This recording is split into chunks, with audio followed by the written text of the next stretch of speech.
Australia and Canada have been top choices for Indian students seeking education abroad. But the recent policy changes in both countries are creating new hurdles. Australia has announced a cap of 270,000 international students for 2025. Meanwhile, Canada is tightening regulations, potentially affecting over 70,000 international graduates. These shifts are leaving many Indian students wondering, what does this mean for their dream of studying abroad? On the increasing trend that more and more students were going abroad, this is going to be reduced, and many of the students now will be willing to study in India because they know this is the ways. They know that the chances of success are lower.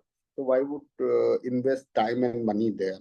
If you see the example of Australia, their visa fees was 700 Australian dollars, and from the 2nd July they made it to from 700 to whopping 1600 Australian dollars. So in case a visa gets rejected, that means a student is losing $1,600, which comes around 18 to 90,000 rupees. That there is a huge risk of losing this money. The reasons behind these changes are complex, as both countries are facing similar issues: skyrocketing rent prices, strained infrastructure, and concerns about job market impact.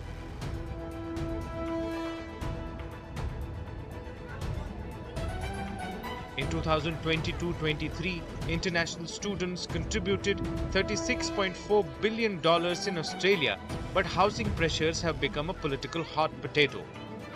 In Canada, students are being unfairly blamed for housing and job shortages. The aim of these policy shifts is to create more sustainable systems, but these new policies are leaving several students in limbo.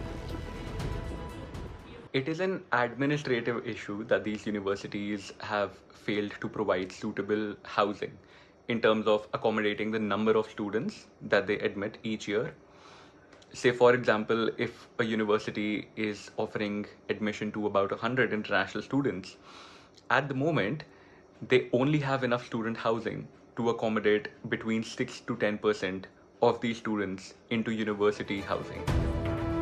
As Australia and Canada tighten their policies, Indian students are caught in the crossfire.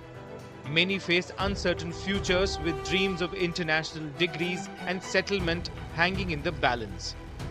The situation is prompting students to rethink their study plans, with countries like Japan, South Korea, and some European nations emerging as potential alternatives.